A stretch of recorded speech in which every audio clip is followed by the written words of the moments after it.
also herbs and some food items. Mr. Don Ebubeku is big on this, and we really appreciate that he could take time out to join us in this meeting this morning. The two other people on the panel is Prince Ajibola Oluyede, and that's the chairman of NICERT.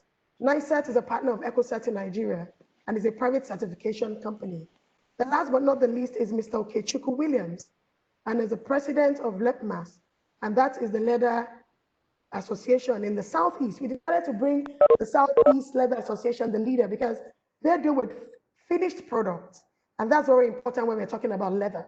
They take it from raw to the finished product. And I'm sure he'll also be sharing his own examples and his experiences with us in the field. So we welcome our panelists, and please sit comfortably. We're going to have our first presentation, and that will be done by Dr. Olu Alaba, the trade policy expert on the PDF Bridge Trade Policy Workstream. We'll be sharing some content right now, and you go ahead and start the presentation. So let me just share the content as we go on with this.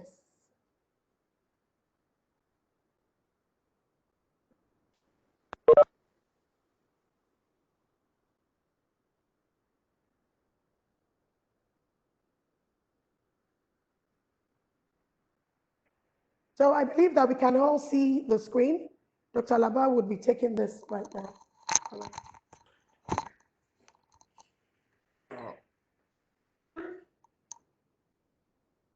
Thank you, ladies and gentlemen, and thank you, panelists, and thank you, participants from all around the world.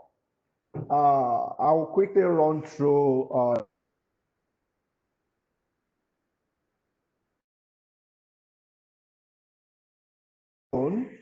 for the business of today. Like my colleague said, a study was conducted on market access analysis relating to spices and herbs, textiles and garments, and leather products. So let me give a brief background. The key focus of the study is to identify the before the border and beyond the border constraints or requirement and constraints to market access as relates to regards the three value chains. Then we also going to look at what are the challenges faced by exporter in an attempt to access or enter international markets. Then we will also look at the potentials for private sector investment and job opportunities in those sectors. And lastly, we will provide recommendations based on the findings of the study. Yeah, just a brief background, and that is to say that although Nigeria has continually records positive balance on our trade balance sheets, at least in the last 1 decade, but it's a fragile situation, because if we look at the figure that is on the screen, we see that it is crude oil that is mainly driving this positive balance. And each time the oil sector is in crisis, Nigeria seems to always be in crisis. And if we look at our basket of export, at least in 2019, we see that more than 76% of our export is actually, from the crude oil. And also, over 11% are from oil-related petrochemical and coal, so which means that about 86% of our export actually from oil. And if we look at other sectors on our screen, we see Nigeria is actually a net exporter, or a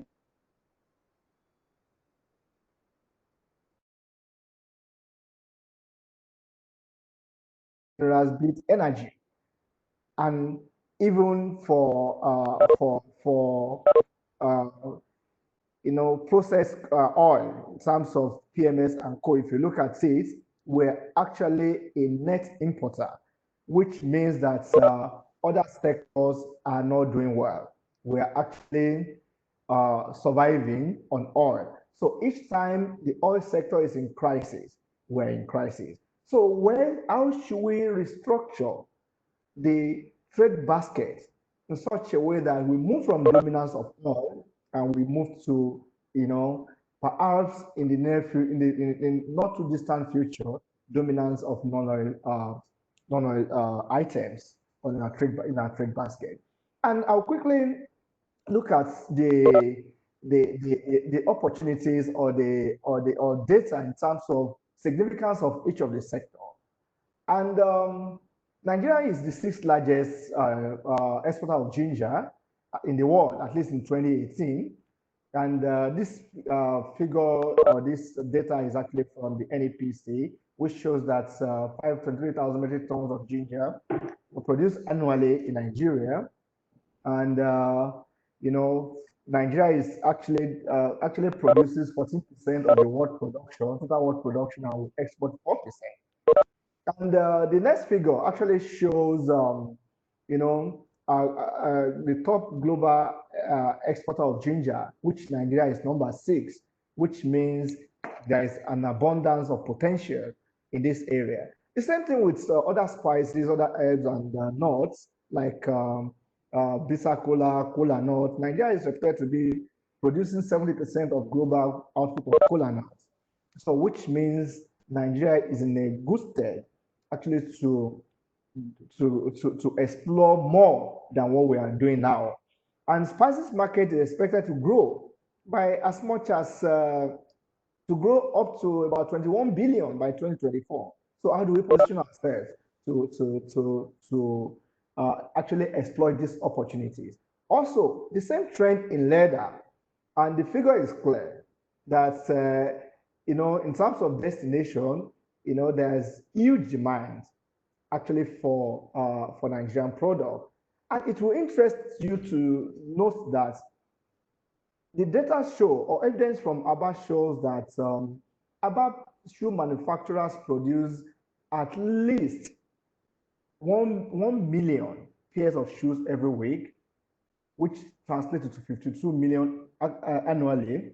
And these are informally exported, which means it wasn't going into our export books. So how do we formalize all of this to see the clear picture of what we are doing as a country? So the picture is clear in terms of the destination: Italy, Spain, South Asia, China, Hong Kong. Those are markets for premium leathers, which we have the capacity to produce in Nigeria. And for the garment industry, the textile and garment industry, we know this is one of the sectors that sustain the non-oil export at a point in history.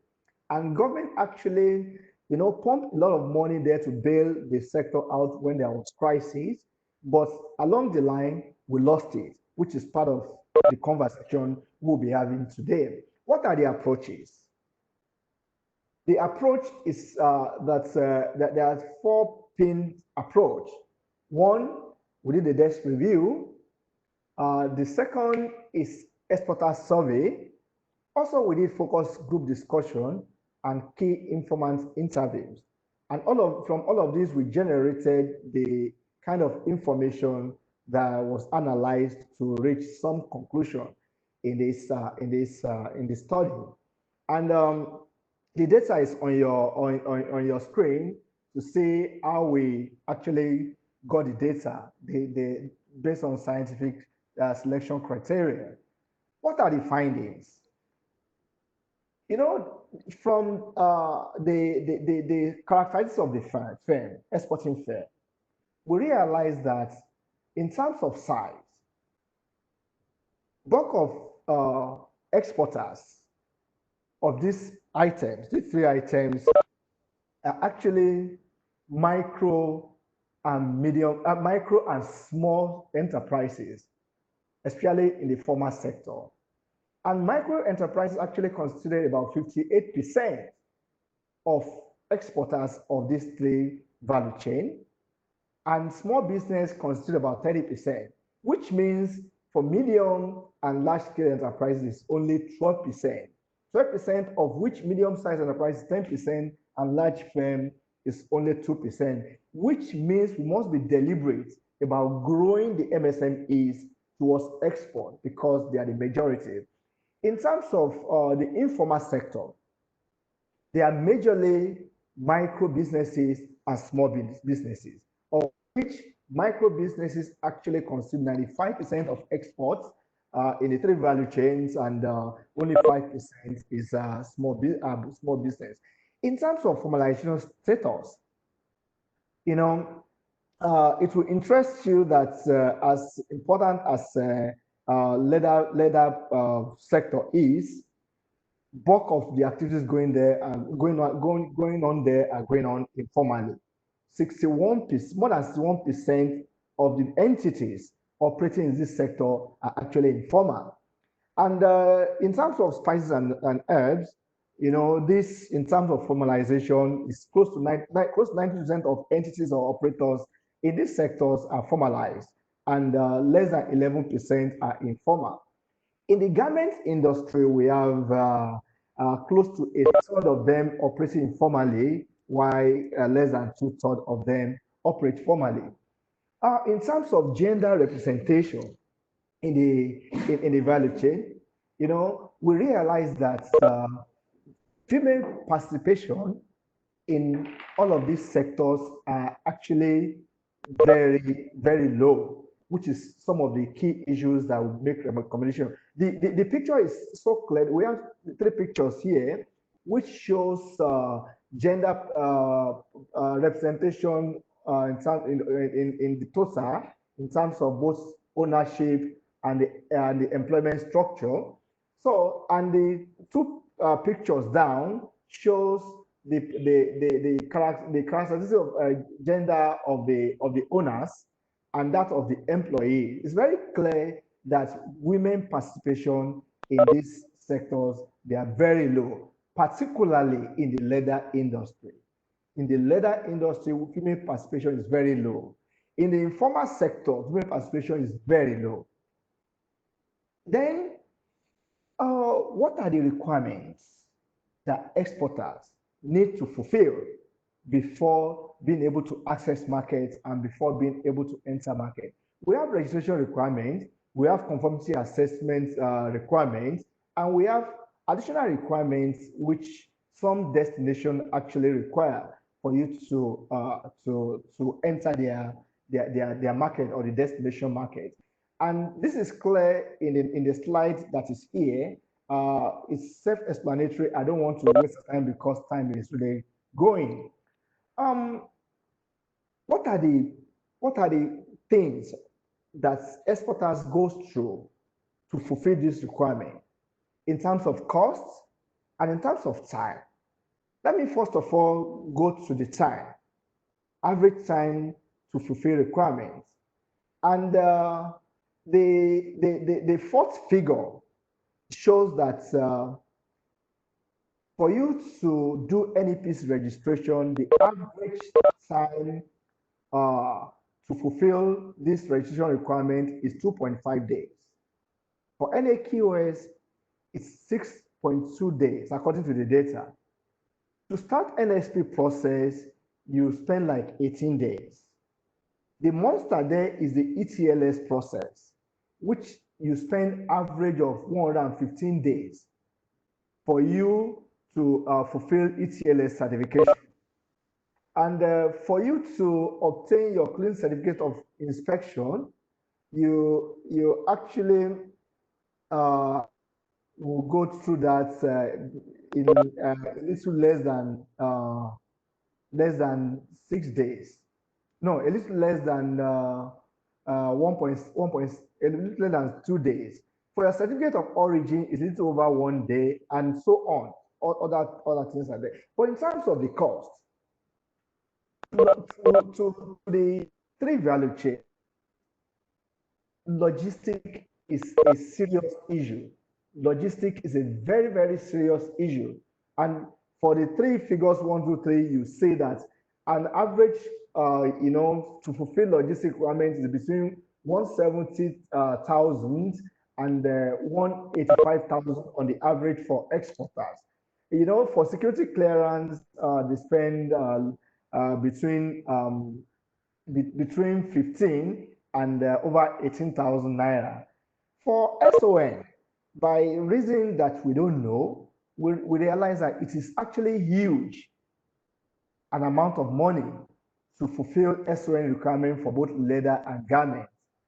And for the same equivalent for NAQS in terms of spices, with less than 40,000, you're actually able to satisfy that requirement. For CCI, to get clean certificate of inspection, it's over 51,000, which is huge. And for NSP, I don't think NSP should be this much. We need to, at this dialogue, we need to actually be able to tell stories with our panelists. What are the factors that are responsible for all of these prices that we saw on the screen? Because the NSP is an entry point for the Nigeria Export Supervision Scheme. And the first terminal point is for you to obtain your clean certificate of inspection. So why are all of these costs, being incurred by exporters? It's a very good point to actually discuss during the panel discussion. Then, the challenges to export are in twofold. We have what we call before the border challenges, which are the requirement you need to fulfill before you actually cross the border from your country. The beyond the border challenges are the challenges that you encounter across the border at the destination country. And we realize that the severity, in terms of determining severity of these challenges, we ask the exporter to express how this thing pinches them. And the figure is clear that it's actually all the processes are actually of huge concern to all the exporter. From getting the SPS, they have headache. For green exporter, they indicated they have a problem with obtaining CAC certificates, rule of origin, certificate of origin, which you get after your ECLS registration, is also a painful process, logistic, very painful all along, including obtaining NEPC certificates, including fulfilling Nigeria Export Supervision Scheme, including NSP process. The exporters actually expressed deep concern about all those processes, which means it can be better. And it might not be, something that has to do with the institution themselves. It might actually be an issue of knowledge and awareness on the part of the exporters, which means that the institutions also will need to do more to create awareness about their processes. Yeah, in terms of beyond the border challenges, there are so many of them also, which means that the country leaves the exporter to, find out their way in the destination market. For many countries actually hold their exporters up to the destination market. The missions abroad, these are some of the things they do to actually to ameliorate the challenges faced by exporters beyond the border. So all of these are each concern, from domestic subsidies abroad, import policy abroad, tariffs. Many countries will actually put in place some of the orders that will not make you outcompete their own producers.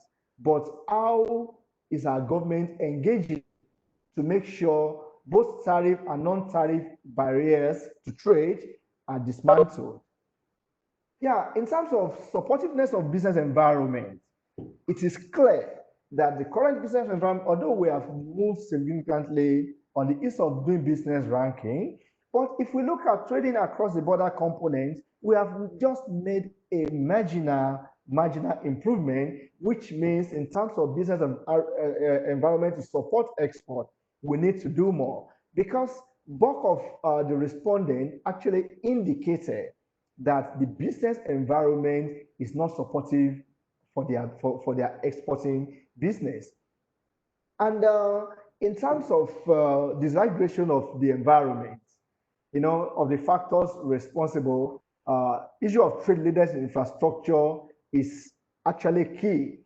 And we tried to look at physical infrastructure, human infrastructure, financial infrastructure, standard infrastructure.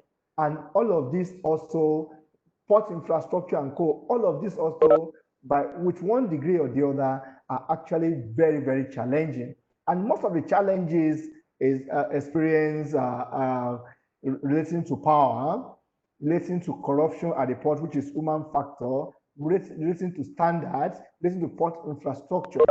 So, all of this, which is in the next picture, are actually serious concerns to exporters that we survey.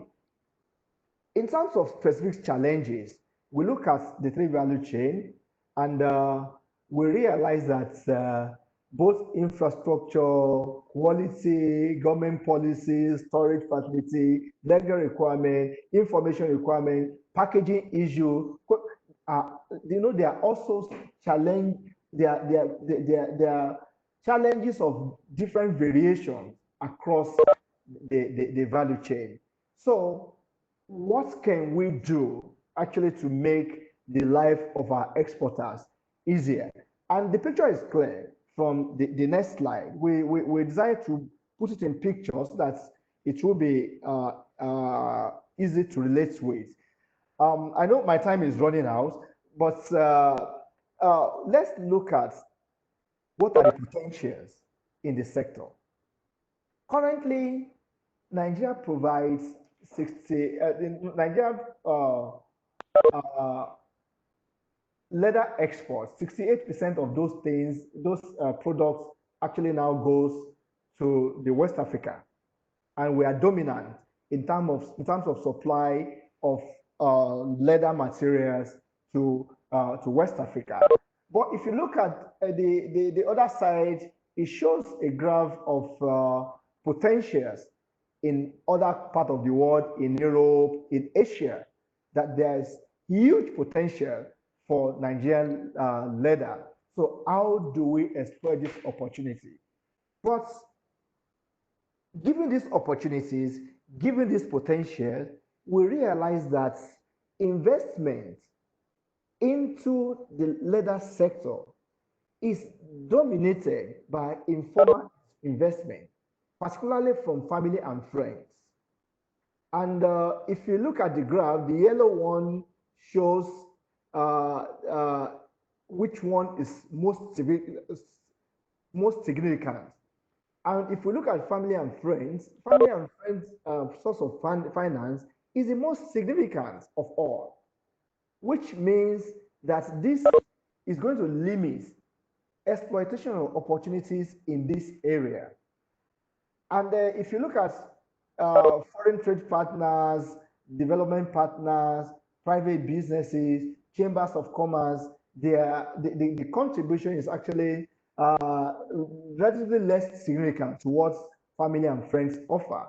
So how do we position our financial institution in such a way that they can come in actually to offer institutional funding to private sector so that they can exploit this huge opportunity? And also in terms of employment creation, despite the status of the sector now, despite the fact that bulk of investment is from family and friends, we saw a progression in terms of growth, in terms of employment in the sector, which means that if the private sector, organized private sector, formal sector actually try to exploit this opportunity in terms of investment in the sector, we are going to experience much more growth and inclusive growth in the sector. That's for leather. In the case of spices, the next page shows the opportunities and actually Nigerian contribution to global demand for chili pepper dry, chili pepper green, to garlic and to ginger. And we say that, there are huge opportunities in Asia, in Europe, and in the North America. But Nigeria's contribution in terms of tonnage, but despite the potential, is very, very low. And we need to up our games in this area. But we need to determine how do we assist the producers to actually enter the market. The same for herbs and spices. Family and friends are the most significant source of funding for investment. However, within this constraint, there's still huge employment growth in the last 5 years or so. For textile and garments, there is no current data that we were able to lay our hands on, but based on 2014 data, we realized that there's huge potential unexploited, untapped in the textile and garment sector, which we need to emphasize. I know government is trying to bail out the textile industry, but what of garments? Because we're in a huge volume of garments, particularly in a place like Aba and Co. The volume of production going on there is huge, and it will be important for us to exploit that for formal trade.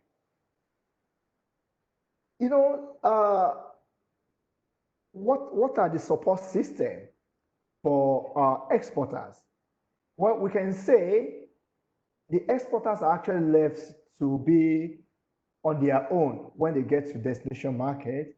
Because if you look at the next chart, we see that the structure of assistance that exporters receive are either majorly from business associates or business networking group or family and friends. Actually, then some are referrals, some are on social media, some are on from trade fairs, seminars, and workshops, and some are from overseas agents. If we look at Nigerian government, the embassy itself, the impact is close to nothing in terms of the structure that we see here. Even international NGO and international development partners are doing more.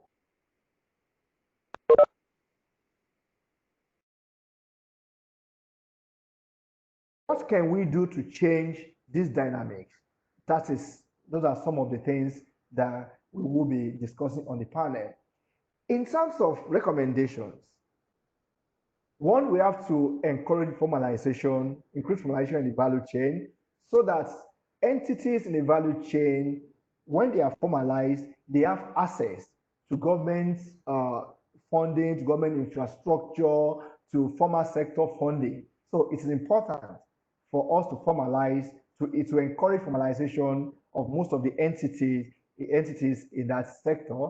Then we should provide policy environments that facilitate reduction in cost and time for export, cost of documentation, cost of registration requirement. We need to simplify and harmonize all of this process so that we can cut down on the time and cost of these processes.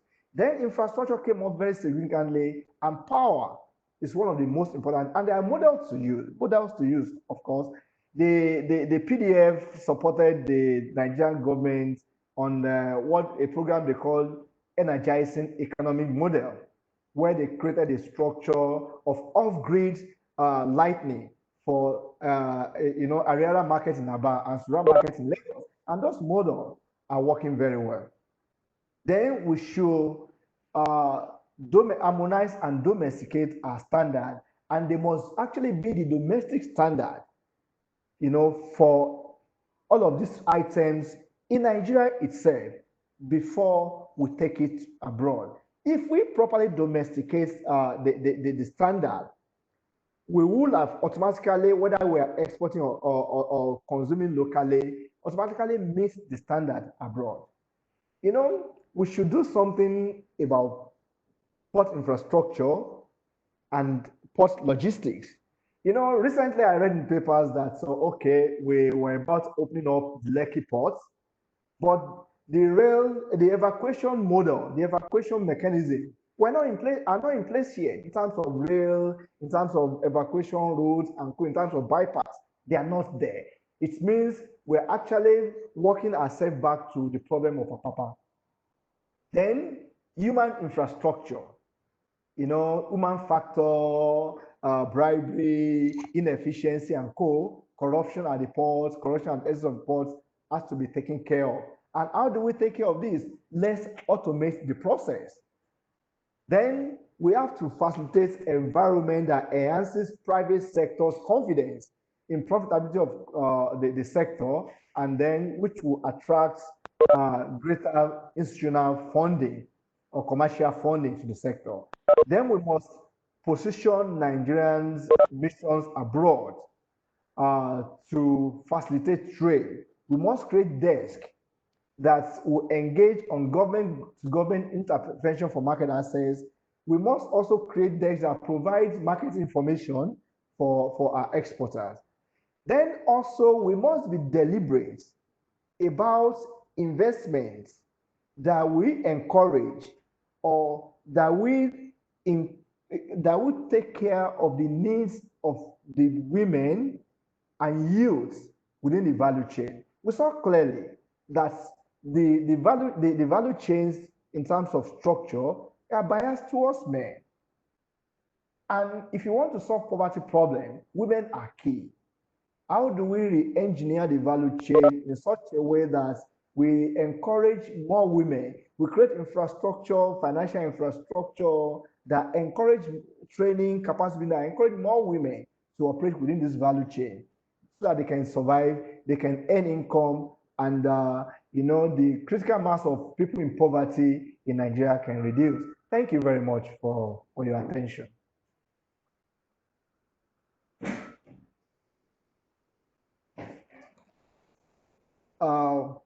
Now, my colleague already mentioned who our panelists are. And I want to once again welcome Dr. Vincent Isegbe of NAQS. I want to welcome Mr. Don Ebube Ogo, MDCO Tiger Foods. I want to welcome Mrs. Chinwe Esenwa of Leluk. I want to welcome Mr. Okechukwu Williams, President of Leather Association. I want to welcome Mrs. Evelyn Obidike from NEPC, and our own Prince Ajibola Oluyede from NISAT. I think I'm going to start from the exporter themselves.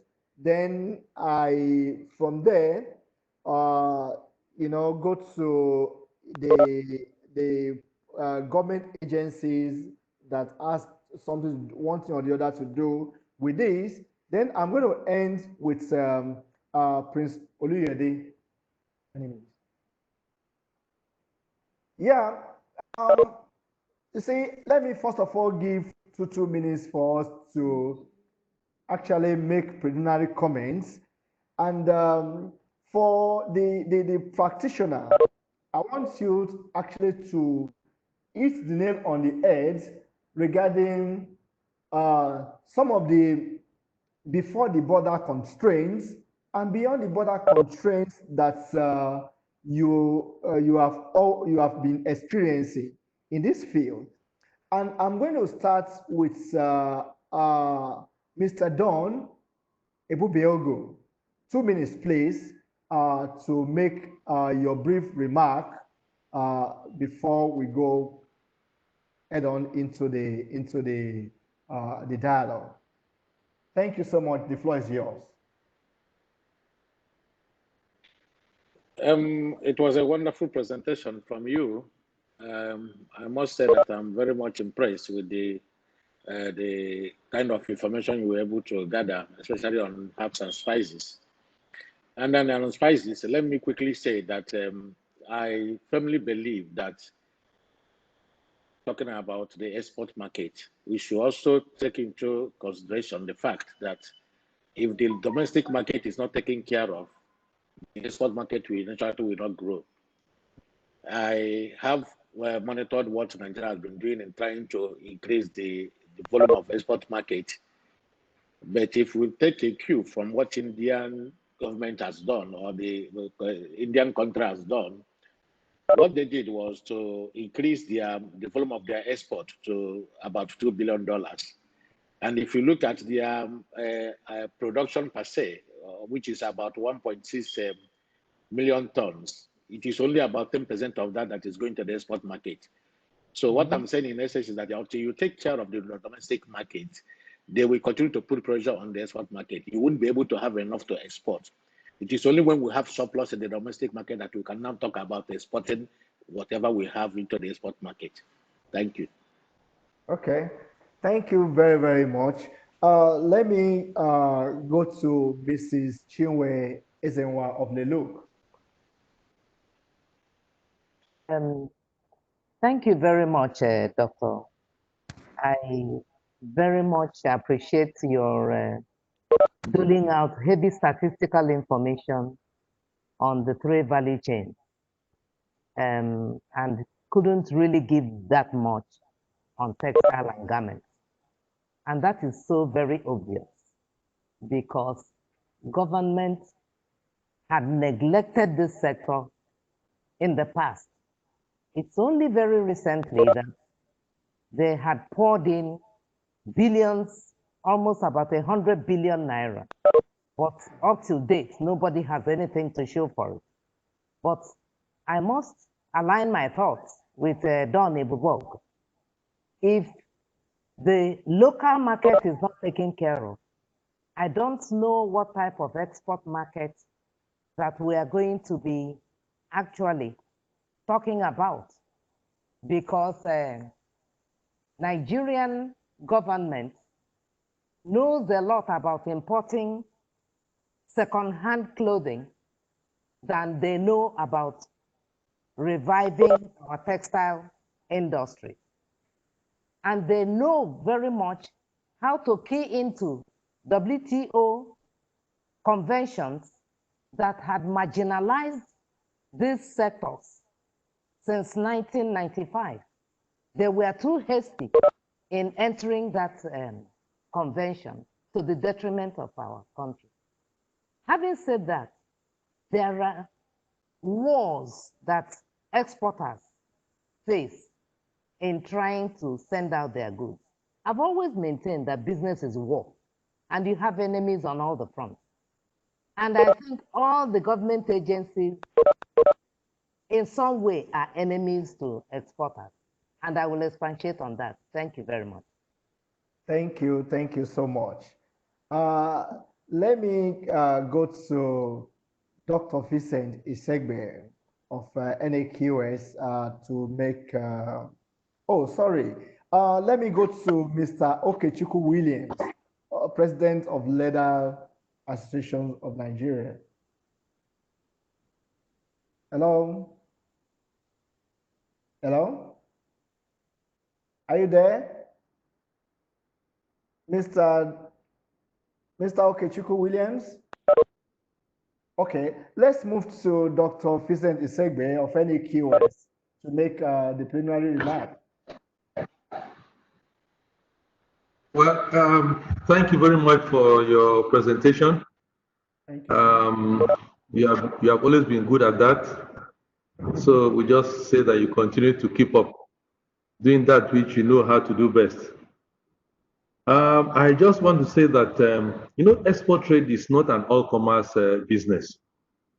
And it's important that we have that at the back of our minds and be able to prepare, adequately before we intend to export. I think within ourselves, we need to do a lot of homework. So I agree with Don Ebubuegu I'll just highlight them. One, it's important to form cooperatives or associations. And in doing that, the most important reasons why there's a need to form those associations is to ensure that there's self-regulation. Now, it is this absence of self-regulation that most people who have to do something with government think that the government regulatory bodies are very strict, or they are overbearing, and they are not in support of export trade. In other climes, this self-regulation ensures that a lot of work is done at the background with the cooperation of the regulatory bodies, so that at the end of the day, business moves on seamlessly. But where everything is left with the government regulator from the beginning to the end, it will appear as if that regulator is overbearing. And why I say so is because at the end of the day, it's the regulator that will be held responsible by the importing country that, look, why did you permit this commodity that does not meet safety standard to be exported from your country to their own country? Okay, So thank you, sir. Thank you. We'll get back to all of those. Thank you so much, Dr. Isegbe. Let me call on our own Mrs. Evelyn Obidike of NEPC to tell us, what are we doing, and when are we looking at to actually change the dynamics in terms of non-oil export dominating the basket of trade? The floor is yours for 2 minutes. Hello. Hello, Mr. Obidike. Yeah, I'm right here. Thank you very much. Okay, can you please. hear me? Thank you very much. We are very well. Yeah. We have already started, and we have positioned, and we are running. Let me tell you, at NEPC, we discovered the potentials of these sectors. And that is why we came out with what we call the Zero Oil Plan.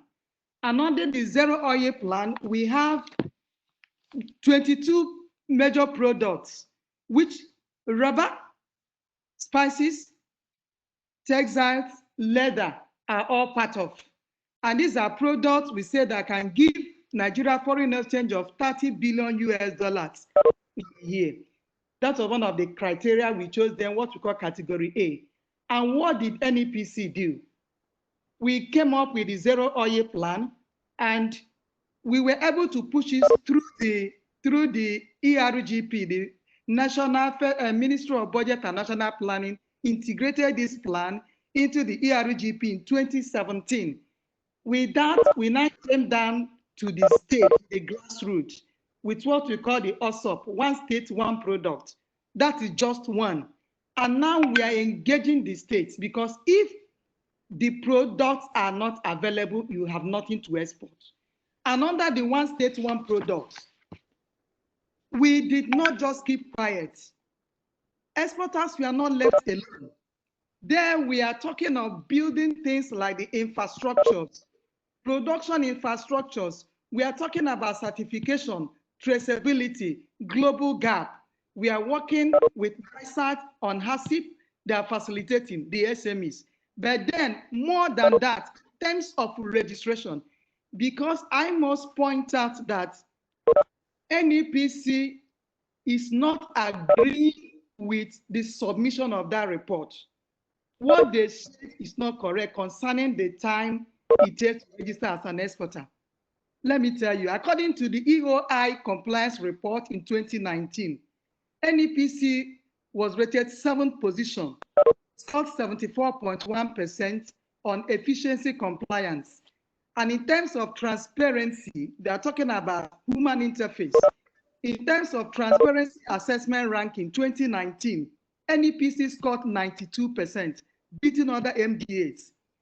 And also in 2018, ITC Geneva, we subjected ourselves to independent evaluation. We were benchmarked of all the trade promotion organizations in the whole world. And in Africa, we came second. Then, okay, we will get to that. Can I talk about registration? Our registration is automated.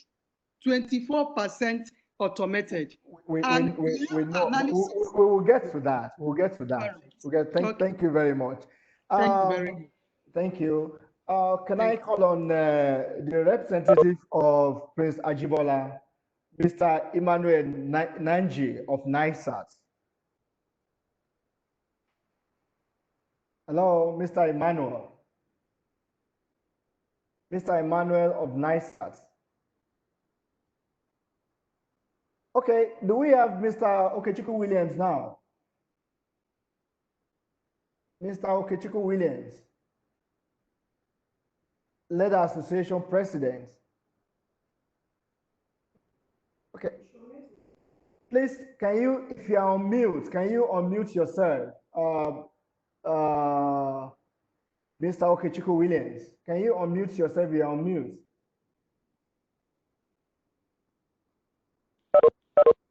Hello? Yeah. Okay. Yes, I've done that. Okay, can you good afternoon. give us your thoughts in 2 minutes? Okay. You know, talk to us about the... I want to first, let me thank PDF for this opportunity, because I think it's timely.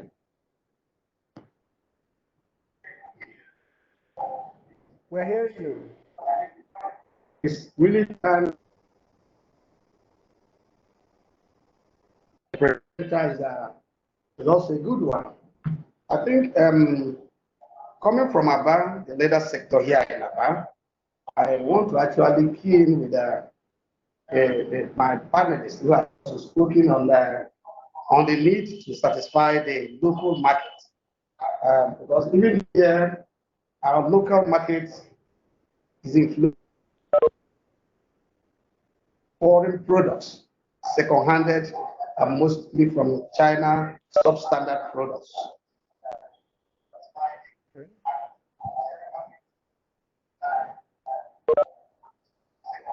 As 2015 by James Wan Growth and Employment in the States revealed that the finished leather product from Aba enjoyed only 20% of the local market share, while the Chinese finished leather product enjoyed a 54% share of our local market.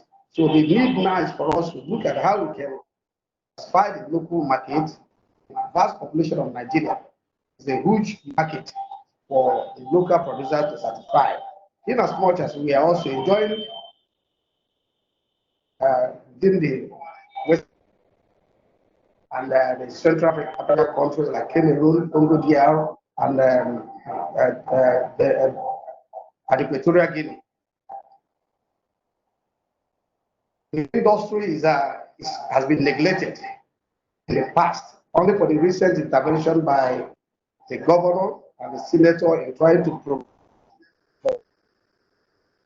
we lack the technology, the enhancement to improve production.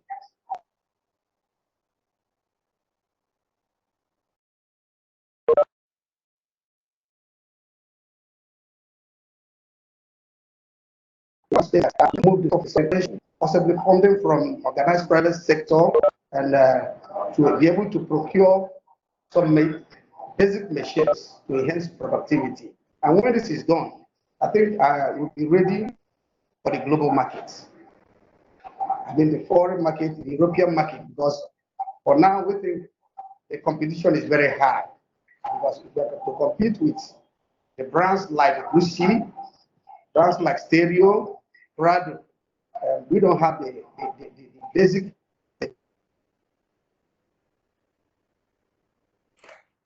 So a lot needs to be done. Okay, sir. Thank you. A lot needs to be done.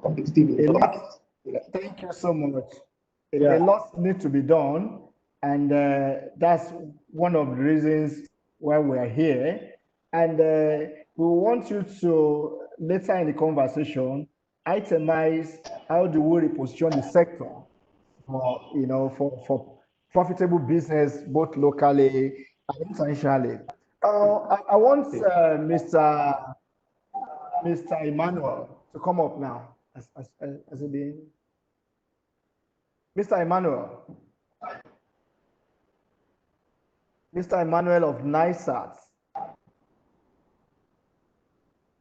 Mr. Emmanuel of NISAT. Please, members of the audience, please type your questions in the chat box. Mr. Emmanuel, Nana, can you please unmute Mr. Emmanuel? Hello? Can you please unmute Mr. Emmanuel, Nana? Okay. Yeah. Mr. Emmanuel, are you still on mute? Oh, okay. Yeah. Please, if you have questions, please, you can type your question. So let's move on now until we get Mr. Emmanuel to speak. For Mr. Don of Tiger Food, we all agree that we need to actually satisfy domestic market. But at the same time, we need to end foreign exchange, which is currently our earnings as volatile as the oil sector. And we know non-oil sector is the most stable sector for foreign exchange earnings. How do we position ourselves to end foreign exchange while at the same time we are satisfying the domestic market? Okay, the angle I actually came from is from the fact that we have a lot of companies in Nigeria that are still importing huge amounts of spices for their production. Okay. They are doing that because there is no pool in the local market for them to fall back on. And by so doing, we are eroding the foreign exchange we want to get. And in cultivation, in practice, we learn more. And the only way we can learn more is when we scale up our production locally. And then we have, by having enough for the local market, we have enough for the export market. And like I gave an example with India, India is exporting about 10% of their production, which means there is a huge local use of spices. And so how do we achieve this? How do we achieve this volume? And how do we ensure that the international standard is the same standards we are using to supply domestic market? There are a couple of things we need to do. If you look at India, for between 2008 and 2013, they spent about $250 million in infrastructure to develop a spice business and they help producers to achieve more. How much are we spending? We first of all set up a spice board in Nigeria, Nigerian spice board, which will be similar to what India is doing. And that spice board should be able to have the representative of the producers, the end users, the exporters, and the government agencies to regulate the spice business. There is no standard and measurement in Nigeria.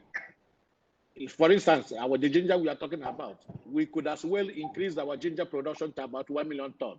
Why are we still talking about 500 and something? Because some of the seedlings the farmers are still using are as old as 10 years, 15, 20 years. And when you look at the number of people who are in agriculture in Nigeria, majority of them are not literate. The literate ones are not seeing the business angle from agriculture. Therefore, it becomes a little bit difficult for you to train a farmer and then make him to adapt the global gap in his production. So until we achieve that, training the farmers, we cannot be able to produce products we can export and close our eyes and receive the foreign exchange. Otherwise, we continue to be getting rejections from the European market, from the American market. For instance, one of our biggest problems is the residues of pesticides.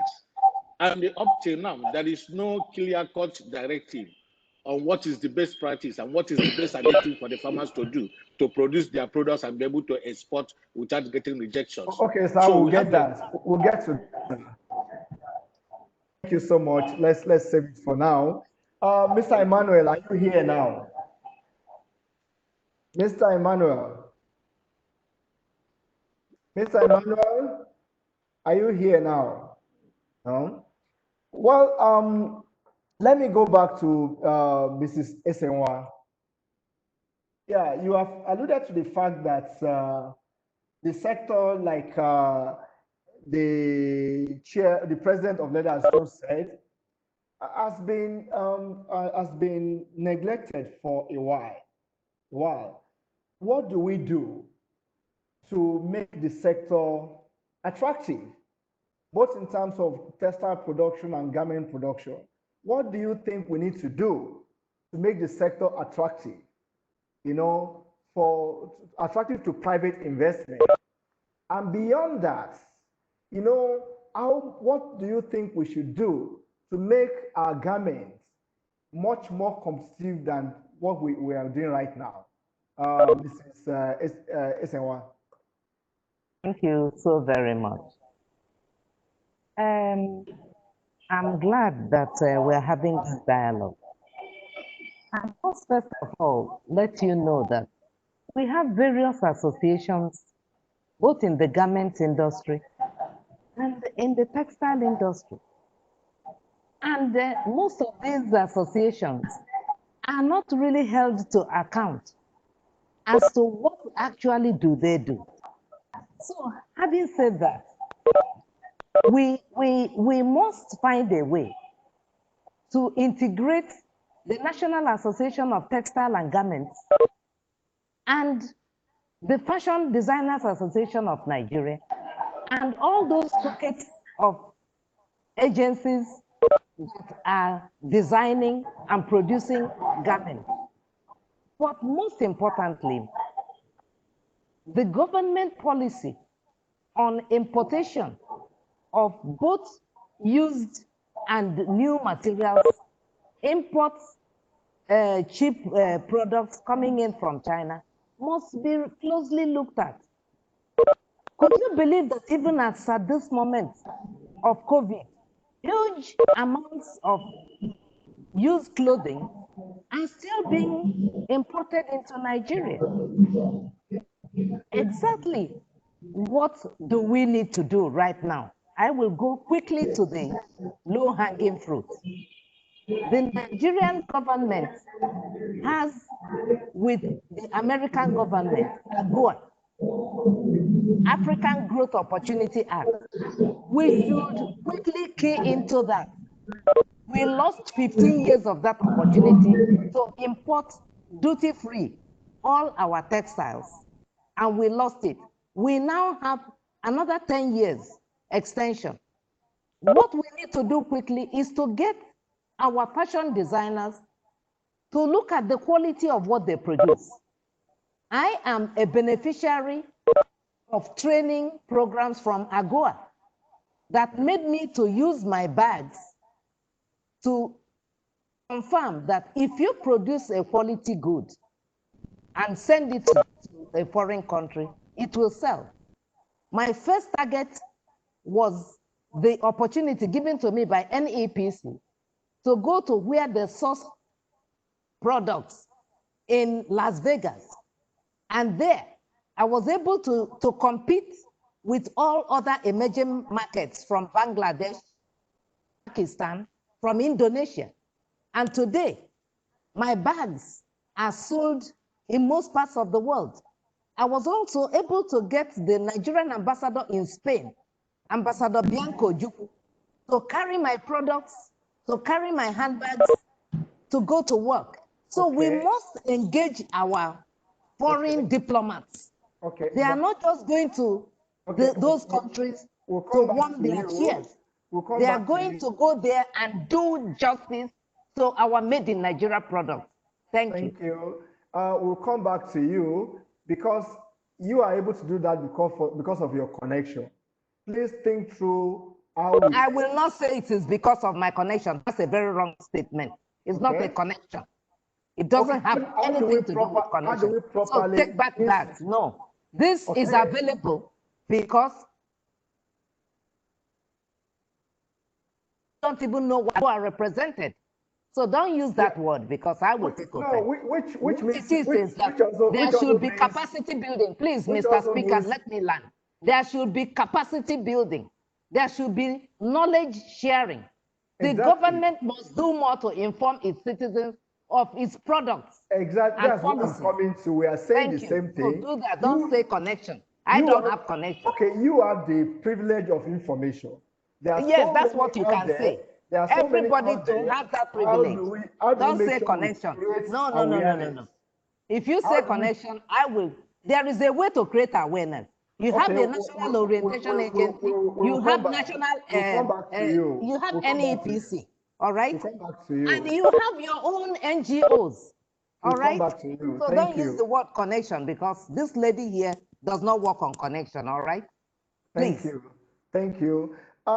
Is Mr. Emmanuel hearing me now? Mr. Emmanuel, or is still not able to get in here? Dr. Vincent is here. Please, for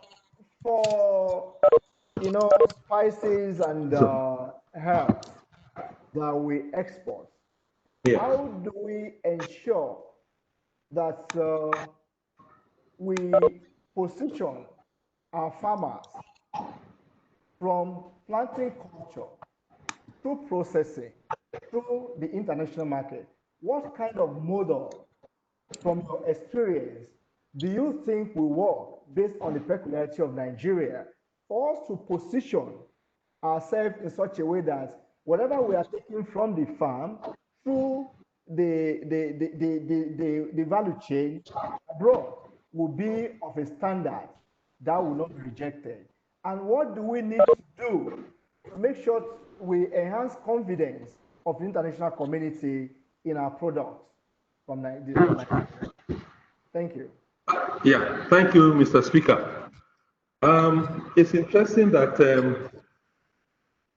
we are focusing on some of these commodities, which in the quarantine service we call high net worth commodities, and spices is on the top of our list.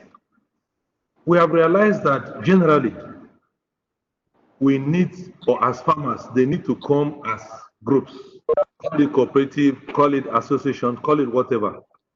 And that's what we have done with the hibiscus group. We have just had the meeting last week with the coffee group. And what we do basically is to streamline the whole process, the value chain, the entire value chain. And then we engage the executives of the association on what we want to do. The role of quarantine service, the role of the farmers, the role of the supply along the network, the role of warehouse managers and logistics, and then the role of the exporters. Each of these segmental value chain groups must have to play the role as we have specified in that export certification value chain. And we are going to involve more commodity associations in this group to be able to attend what we want to do. So that in that process, each of those value chain groups, we try to institute self-regulation. It's important that they know what to do, they do it well, so that our regulatory role amongst them is minimal.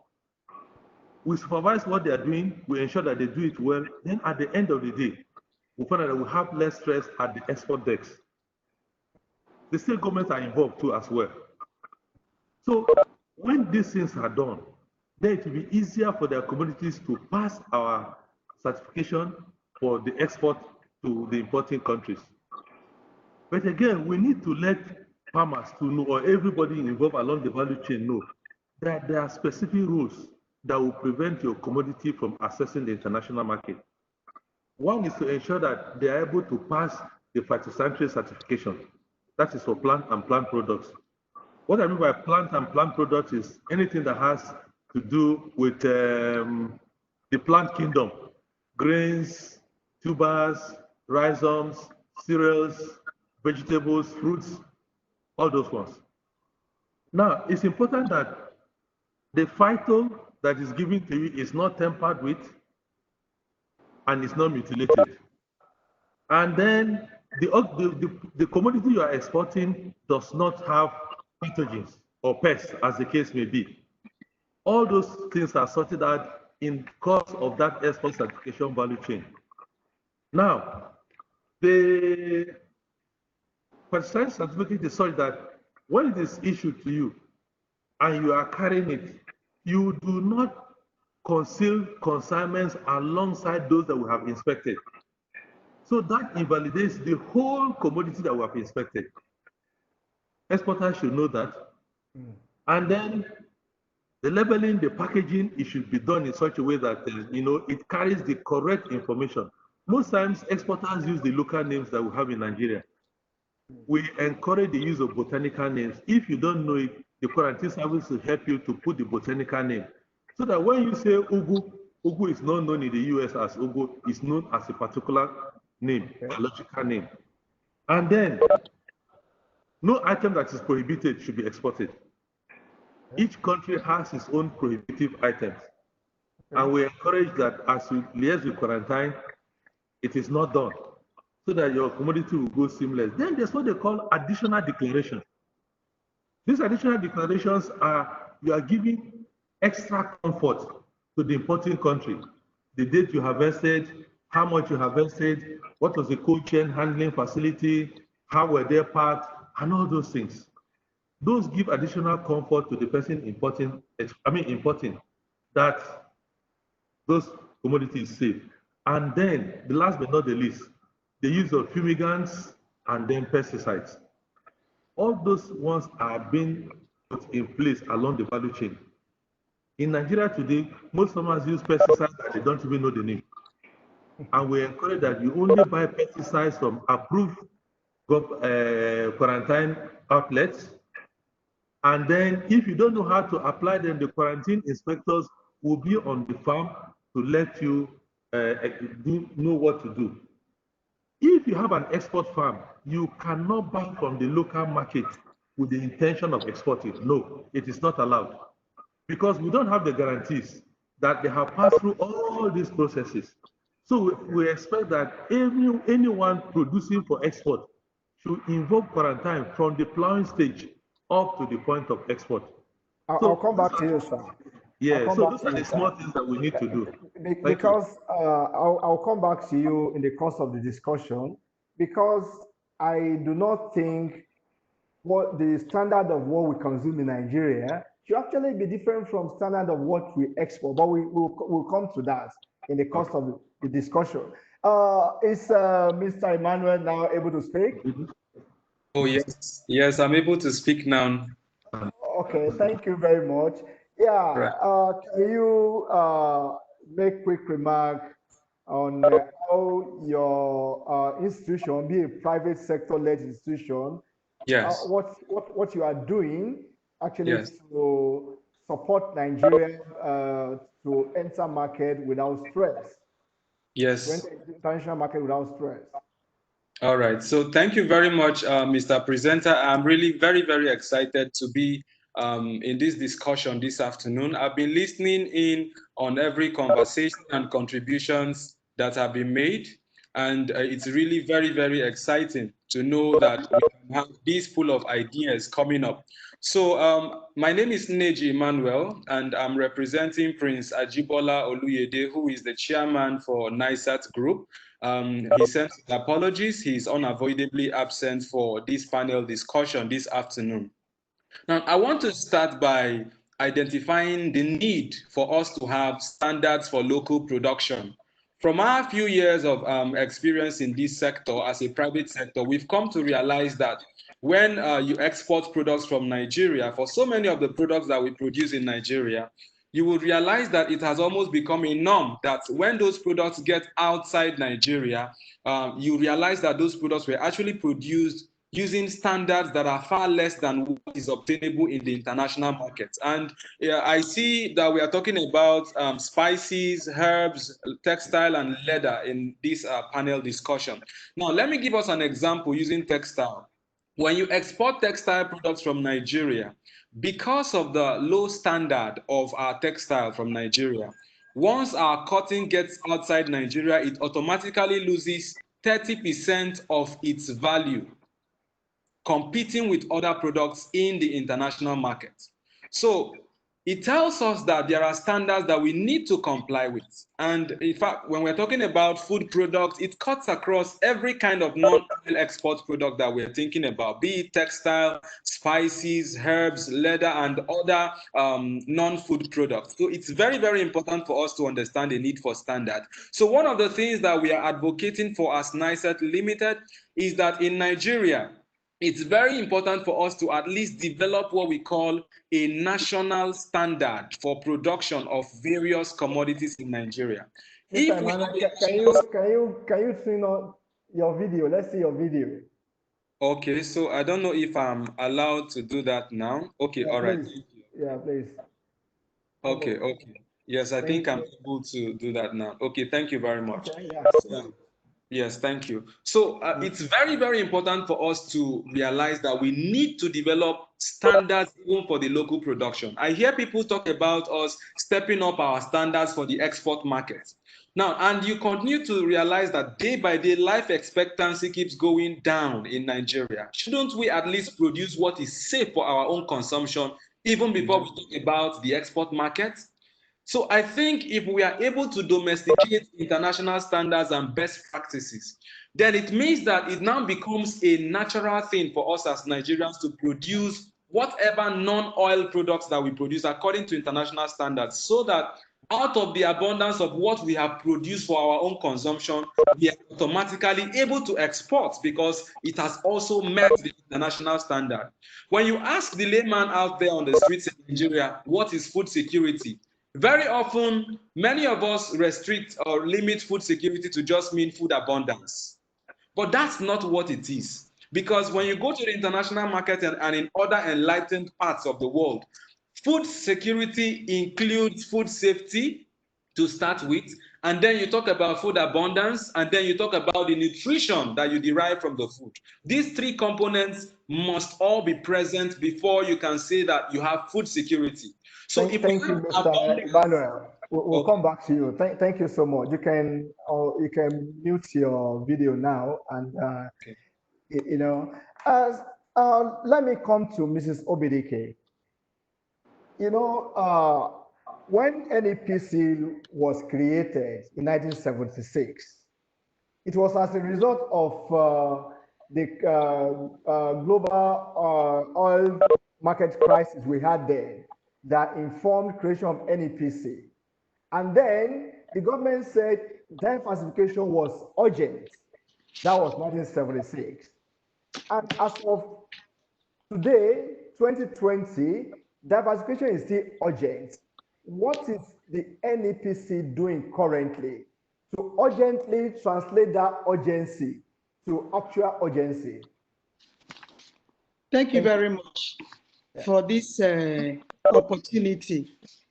But I please, lest I forget, that report should not be published. I want them to come and validate it with NEPC, because most of the facts, most of the information, they are not facts. Yes, they are not facts.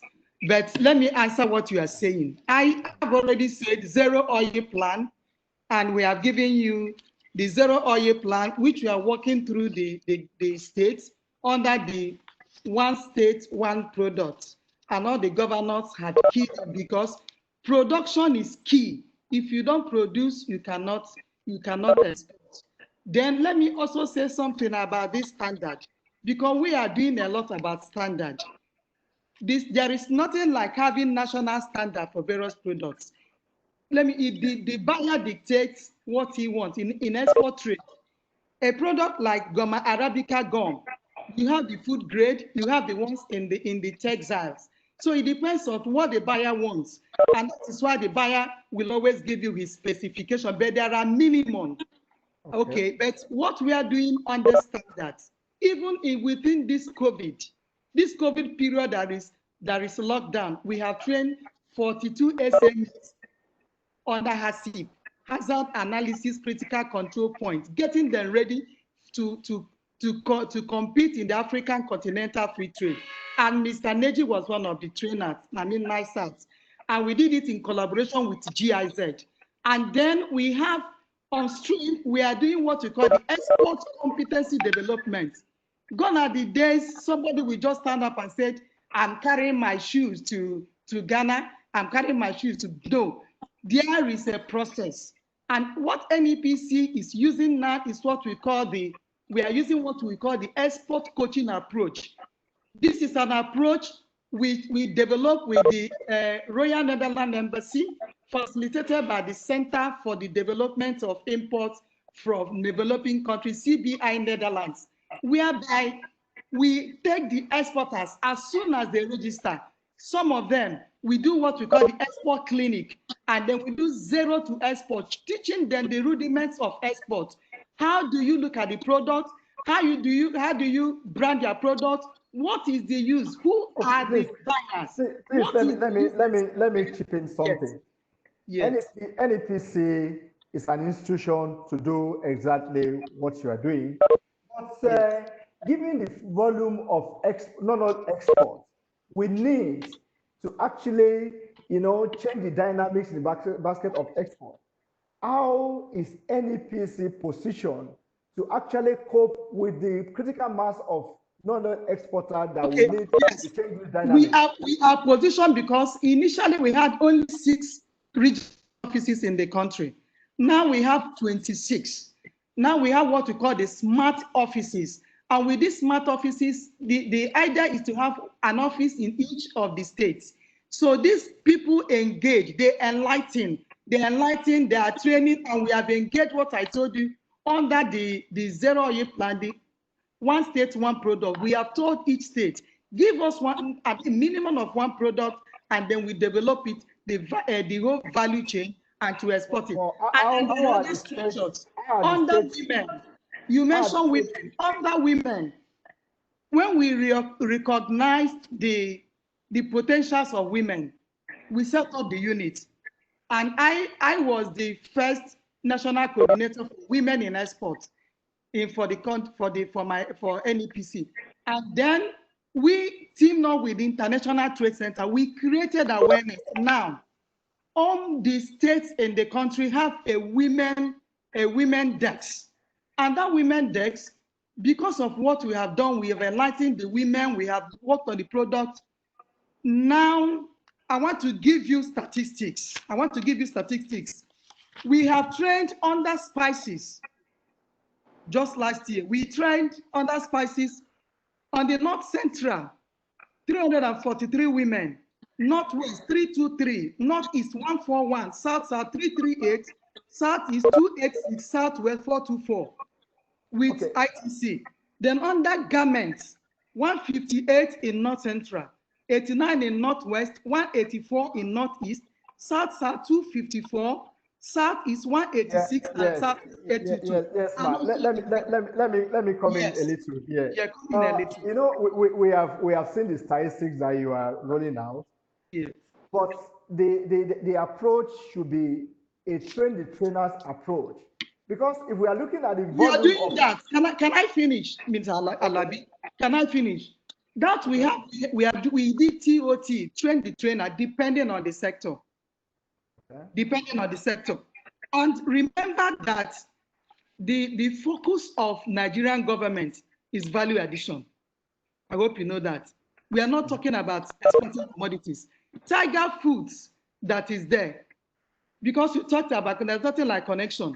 He doesn't know us from Adams, and he was taking, he can ask him. We saw his product and we picked it and we advertised, and he participated in a scooping mission in Seattle.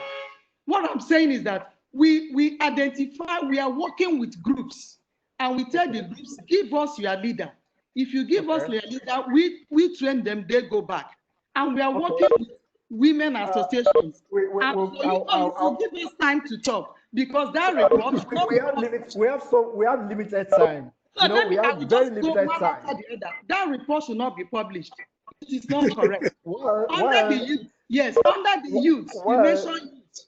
Well, you know the data was scientifically collected. It's not true. It is not true. I have the statistics here. It is not true. There's a way you collected your statistics.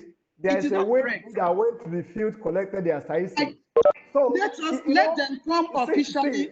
Let them come beyond officially with beyond beyond argument. It is a wrong. Ma, It's a wrong data. Beyond argument, what I think you should go back with. Okay, how did this happen in terms of getting this data? What are we not doing too well? In terms of awareness, are so much people aware of how to register? Someone in the deep you have not allowed it me to. It is on our website. It's on the website. Not everybody will have access to a website. You have not allowed me to talk. It's on the website. And not everybody will have access to a website. That's what I'm telling you. We are having what we call export sensitization sessions. Even yesterday, we had one in the office. Export every month, every quarter. You are talking about office. What about the person in Ariana market? We are in let me tell you about the leather. We brought the UNIDO, the Common Facility Center in the leather. We have not said anything. You don't allow us. Okay. The summary of these things that we need to scale up our activity. We need to scale up.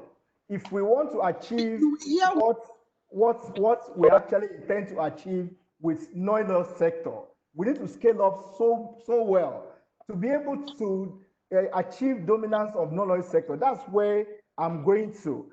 Because these people collected data by scientific means. So we cannot. The source is not correct. The source is not correct. Okay. But they went to the field. I have the facts. I have the data. I have the data. It's not true. We can talk about that later. We can talk about that later. Let's move on, please. Please, we can talk about that later. Okay. Let me go back to the Mrs. Chinwe. Hello, ma. Mrs. Chinwe, say one. Yes.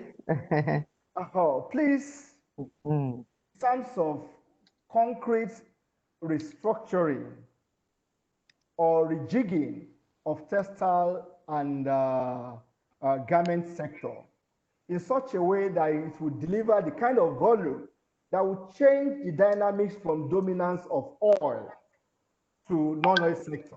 What are your suggestions? Well, thank you very much. I will start by saying that we need to revisit that investment made by federal government, the intervention they made since 2010, and find out how many of our textile industries are working. Because those are from where the inputs come from for the garment production to commence. If we are not able to rejig our textile industry, we will continue to depend on imported goods to be able to provide the garment industry with what they need. I will suggest that so far we have those who produce adire in Abeokuta. We have those who weave in Oyo. We have those who weave in Akwete.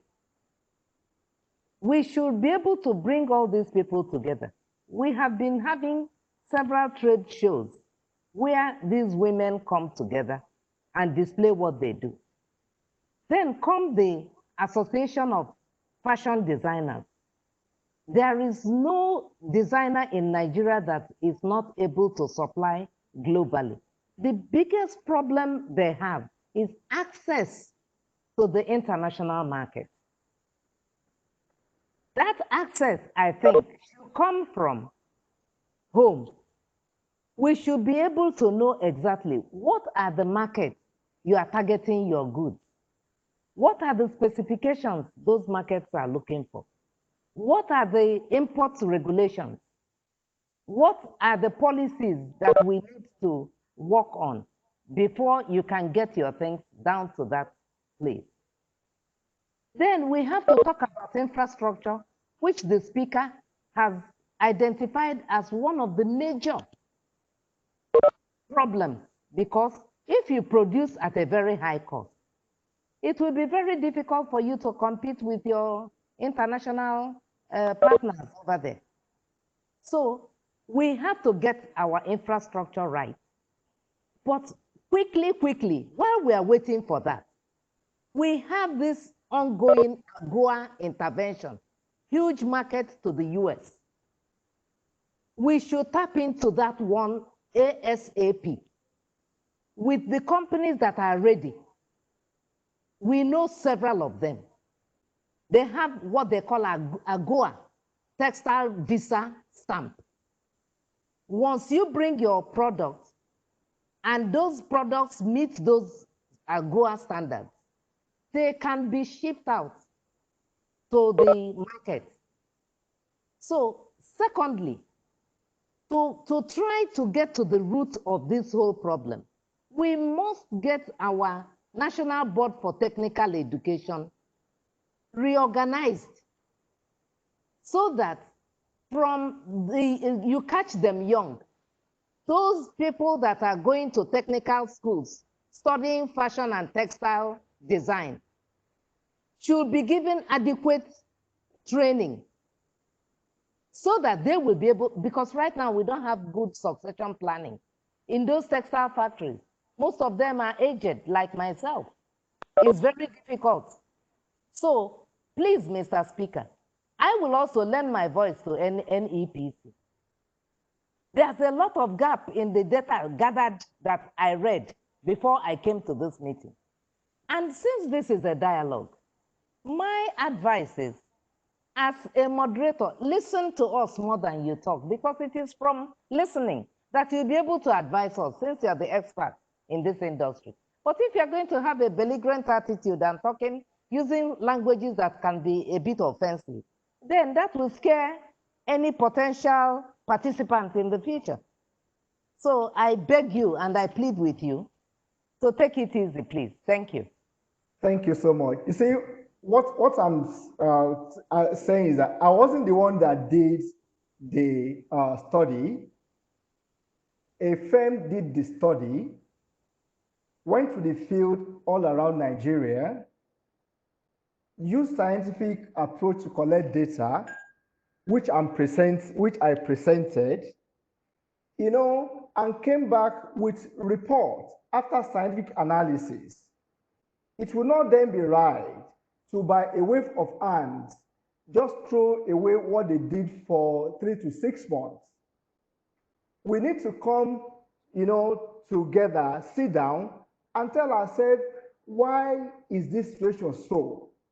That is only when we can correct whatever might be the problem. But if we are saying ab initio that no, the data must not be published, it's not right. I don't agree with that. I wasn't the one that did the study, but at the same time, I wasn't going to just throw away the hard work of 6 months with a wave of hands. We can sit down and see where things went wrong. There's no problem about that. Yeah. Thank you. Thank That's you all so we need much. from you. That's what we want from you. Thank you so much. I can see some comments that are saying, well, I'll come back to NEPC later, but let me go to the president of Leather Association. Okay, we know the potentials of the sector. We know what the sector can offer, but we know there are a lot of operators in the formal sector. How do we encourage formalization in the sector? And how do we encourage kind of production that will be very competitive home and abroad? Leather.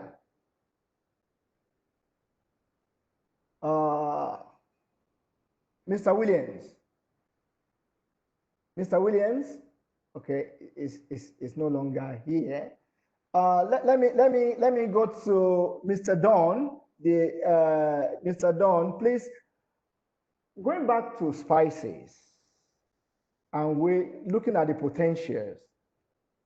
How do we ensure that no matter what the scale of your production is, micro, small, medium, and large enterprises, how do we make sure that if they have export intention, what kind of model do we create to get them to the market without stress?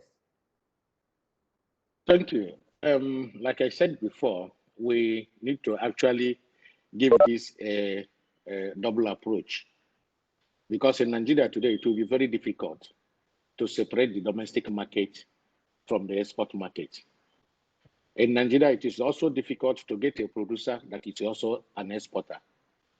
Just like it's obtainable out there. Most exporters are not the producer. It makes traceability very difficult. Now, if we have trained farmers who can be able to imbibe the global gap in producing their spices, it makes it very easy for everybody to go to the buyer's market, get their products, and then export. If we don't create that, it will be difficult for anybody to go into production in order to export. Now, let me use ginger as an example. If you look at the volume we have grown the ginger export, you will notice that virtually up to 90-95% of our ginger is being exported. Why? Because the quality of our ginger is not something to write home about. That is why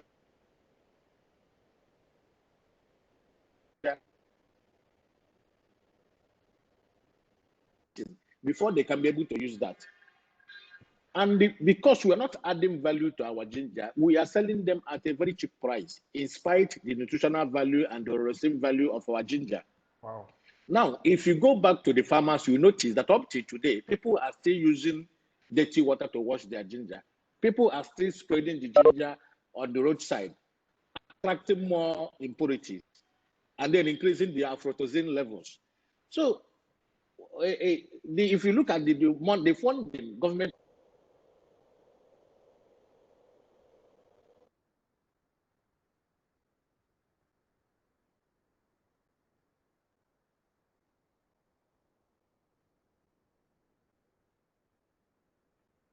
Okay, sir. Okay, sir. Thank you. Have we been able to look at doing direct infrastructure? A minute, please. Okay. Okay. Okay, no problem. Yeah, go ahead. Yeah. We need to do direct intervention in order to help the farmers to increase their yield.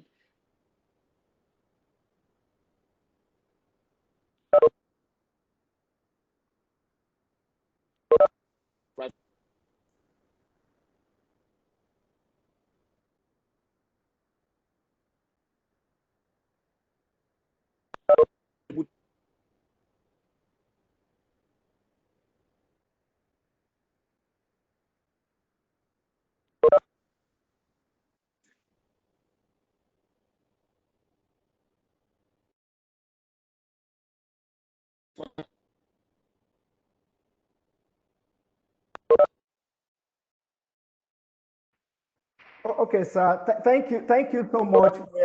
We're actually out of time. I just want. Hello. Hello. In terms. Hello, sir. Thank you. Thank you so much, sir. Um. Then on the final note. Hello, sir. Hello, sir. Thank you. On a final note, and very briefly, I want to go back to Dr. Isegbe. Hello, sir. Yeah. Hello, sir. Okay. Let's Dr. Isegbe, please. You know, from what Yes. Mr. Don said, he said it is difficult to get a producer who is actually the exporter. You know, there's a bridge between the two. How do we then ensure that the producer actually produce what is acceptable for food that will export, given the nature of the value chain? Yeah, thank you, Mr. Moderator. First of all, I just want to give additional information. Nigeria produces one of the best ginger. That should be noted. The only problem we have is that after the production, how we process it and package it for sale is another ball game. But quality for quality, we have one of the best. And that's why the Pakistanis and other Asian countries always buy one container from Nigeria to blend their other products. That is one. Then second, to respond to your question, I have stated earlier that all we need to do is to complain less and do more. That is to say that if you know what to do, seek for the solution of where you can get that problem solved. A lot of people go into export and they don't know the exact government agency to go to. If you are producing as a farmer, what is your target? Like you said, what we produce in Nigeria should be of the same quality with what we export. But I just wanted to remain within my mandate as Nigeria Agricultural Quarantine Service so that I don't go into the vast area and they say, who gave you permission to speak on my own area? That's why I limited you to export trade. Actually, it's what is produced in the country that we export. But you see, because my mandate covers only export, so to say, export process, export facility, and export product, that's why I want to limit myself there. But the good thing about this conference or meeting is that we are now agreeing that both the producer and the exporter should be well informed. And because of specialization of production, it is not necessary that the same producer should be the exporter. There should be separate division of labor so that each person specializes in that area and optimizes on the service delivery. So as quarantine, we want to encourage that you produce and let somebody pick it up from you. Exactly. But if you want to produce and export, oh, fine. It then means that you have all the processes put in place.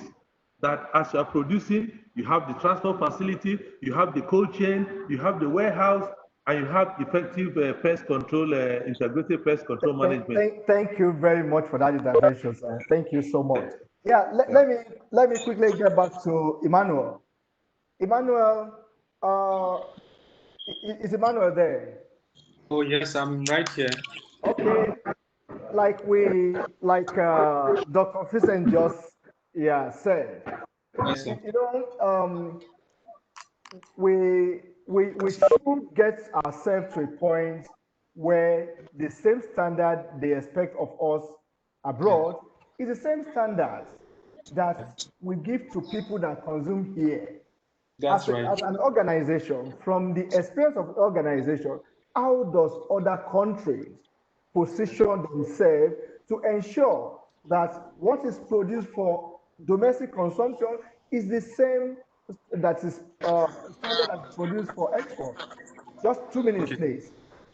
All right. Thank you very much for that question, sir. So quickly, as a foundation to answering this question, in my last comment, I talked about the importance of having a local standard for the various products and commodities from Nigeria. Now, just to give us one of the advantages of having a local standard that complies with the international standard.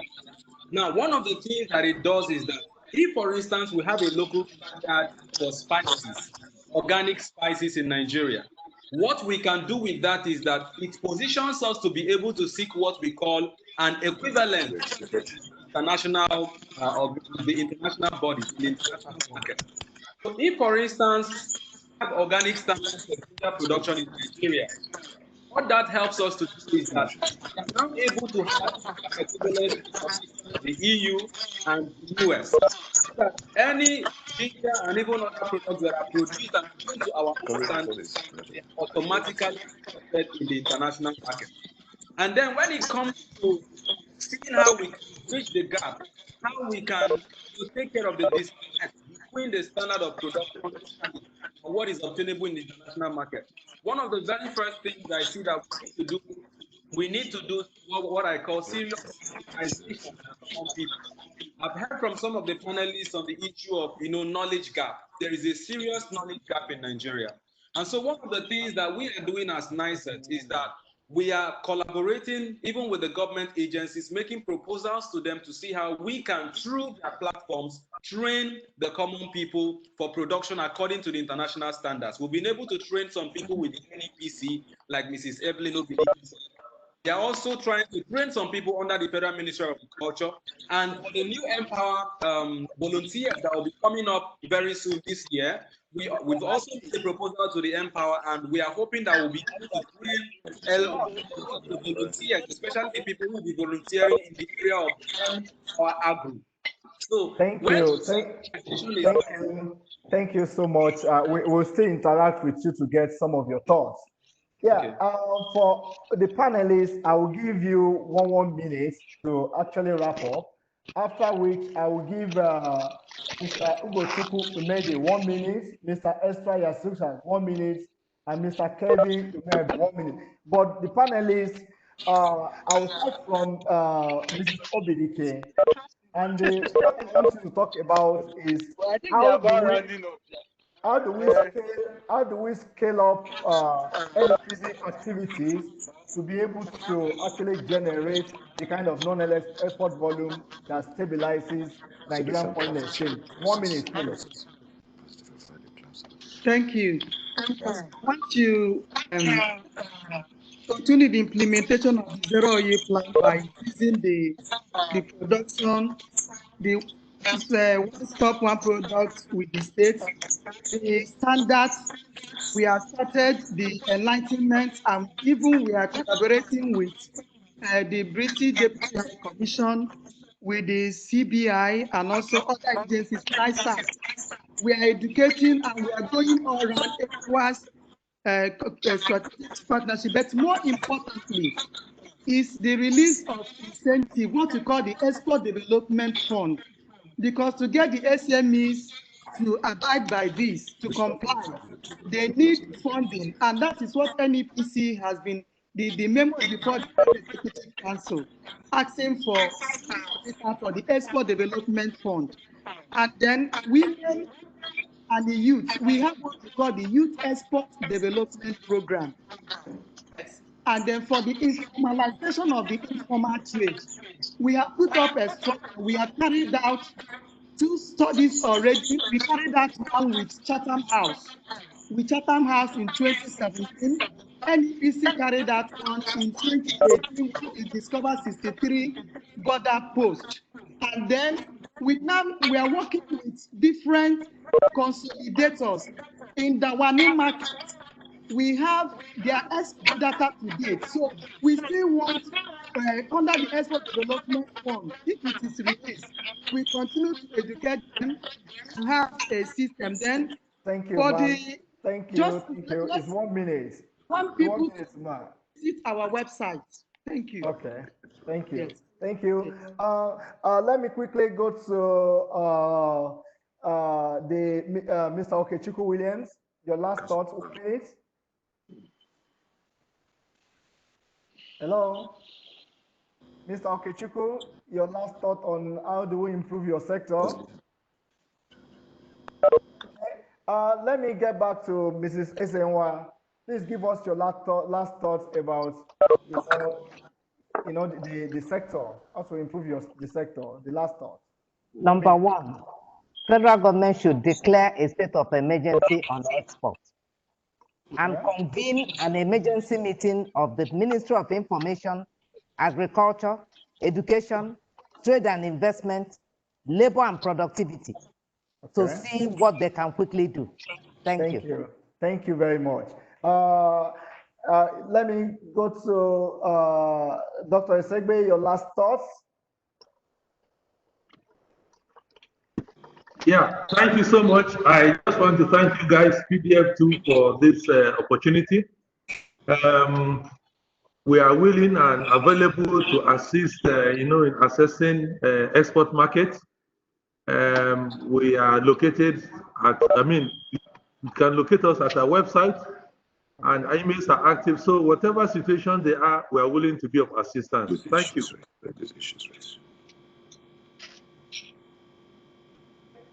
Thank you so much. Then let me give the floor 1 minute to Mr. Estra. 1 minute. Okay, can you hear me, sir? Yeah, we're hearing, please. Okay.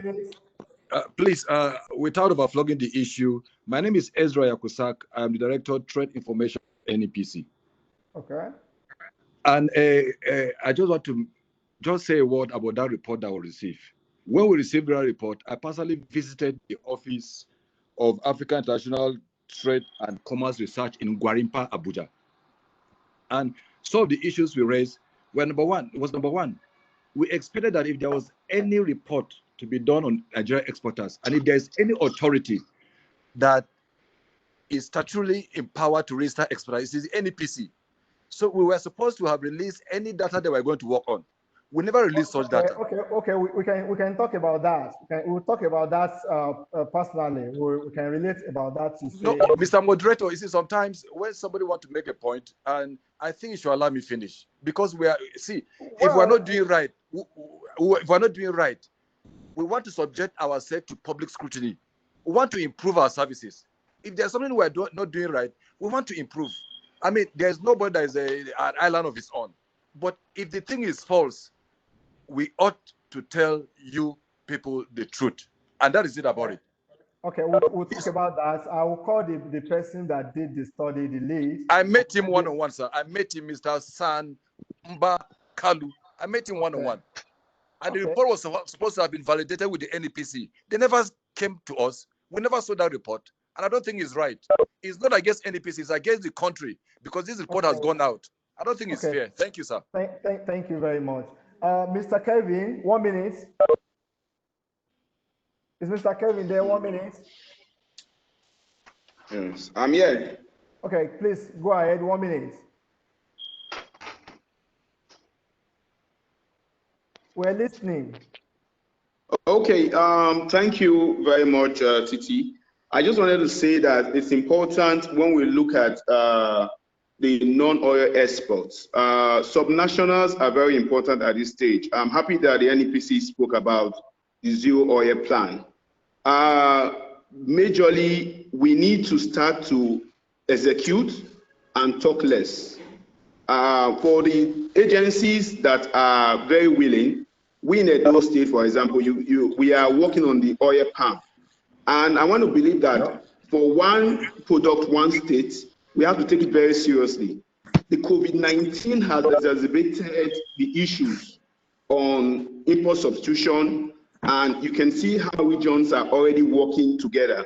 We in Nigeria also now have to start to look at regional collaboration on our exports. What has happened is that we work in solo, and that has not helped us. I think I will stop there. But we want to, I think, Titi, just a summary, see how you can create a working group with the NEPC, NIPC, and all of them together so that we can take this from here and next him. Thank you. Mr. Ogochukwu, 1 minute. Mr. Ogochukwu, 1 minute, please.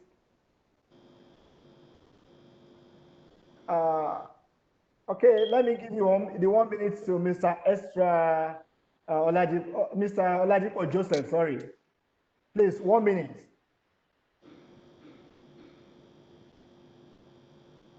Mr. Oladipo Joseph. Okay, I want to thank everyone very much as I hand over to Titi Ojo for the last thoughts. Hello. Hello. Richness of information that you have given to us. We thank you so much. Titi Ojo will take over right now. Thank you.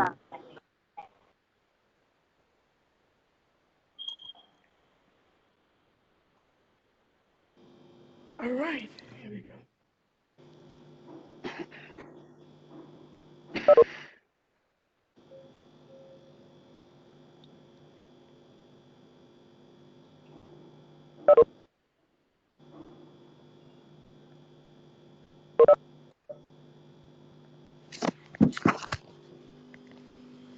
Okay, can you see me now? So I just wanted to say thank you to everyone. Really appreciate your time. We know we're a little behind schedule. And of course, we started a little late. Sorry for taking another 15 minutes of your time. I want to take this time to appreciate the panelists, Dr. Vincent Isegwe, that's the DG of the Nigerian Agricultural Quarantine Service. I also want to thank Mr. Don Ebubiogu, MDC of Tiger Foods. I want to thank Mrs. Chinwe Ezenwa, the MDC of Loluk. I really thank you for your contributions. Mr. Okechukwu Williams, President of LEPMAS, Mrs. Evelyn Obidike of the Nigeria Export Promotion Council, Director of Strategy, Policy and Strategy. And also want to thank Prince Ajibola Oluyede, their representative as well. I hope you've had a great time with us. I know that some of these issues are very hot issues, and indeed 2 hours is not even enough to discuss these things. We've only tried to see how we can compress everything in the 2 hours meeting. And indeed, and you can agree with me that this can continue and not still end it. But the conversation has just started. The conversation has just started. Each time we do this, it's to get us thinking about how we can improve the business environment, ultimately. And then I got the feedback about the study. Now, somebody said the study is all over the place. Not, it is not. The study is still in our custody. It's only the panelists we got a copy to. So it's not yet in public domain. And this feedback, really, this event also is meant to be like a kind of validation, really. So part of what you have given us as feedback, we're expected to follow it. And then before we can even finalize the study, but we needed to send it out to the panelists so that they can have a look at it. And we've also had conversations with NEPC. So we're aware of these things. So Mrs. Obidike, the NEPC, this conversation was necessary, actually. It was necessary for us to take on that study and see what's, to finalize it. So that's really good. We saw some comments from from the participants. Unfortunately, time is fast spent, and we know that you have other things to do for today. But there are many other dialogues that will be coming up from PDF Bridge program. And since you were able to attend this, we're going to send you also other invitations. We'll still be having other conversations on services and so many more, so many more. It's been a pleasure being with you this day, and we look forward to many more of these conversations. Tiger Foods, I eat your products in my house. I told you yesterday. And it's so beautiful that we're seeing your face. This is the man behind Tiger Foods. I use Thank you Loluk so products, and I'm so happy that I can see the Loluk eventually. That this is the person whose product I use, my laptop bags, and Loluk, and Thank they're you so very much. good standards, absolutely. And I know Thank NEPC has been doing a lot because I read through some comments as well, and people gave very good credit to NEPC. So please keep up the good work. What we are saying is that it can only get better. That's it. It has to keep getting better every time. And that's what the dialogue is about. Getting feedback and being able to also give information. I'm sure a lot of people today got to hear some things for the first time by tuning in. So this whole dialogue is bridging so many gaps. Information gap is there. Knowledge gap is there. Even putting a face to the conversation is absolutely interesting. So we'll take this further. We got some recommendations as well. Somebody said we should set up a task force or something like that. We've taken all those comments. So on this note, I want to say thank you very much. Nice set. Thank you as well. We thoroughly enjoyed your contributions. On this note, we'll be signing out. And I want to wish you a very beautiful day. And please, when next we call on you, oblige us. Oblige us. We look forward to that. Without you, we cannot do anything. Our work is not complete without the people, without the voices. PDF Bridge counts on your voices to make this work. Thank you very much and have a beautiful day. See you again sometime. Thank you. All right. You can visit our website, PDF Bridge or pdfnigeria.org. You can see a lot about us. Please, let's keep the conversation going. Thank you very much. Bye. Dr. Alaba, we thank you so much for the moderation. We thank you for doing a fantastic job, and we look forward to doing more work with you. All right, have a great evening. For the technical people at the back end, we thank you so much for making this a success. I think it's okay to shut down the meeting now. Thank you very much, everyone.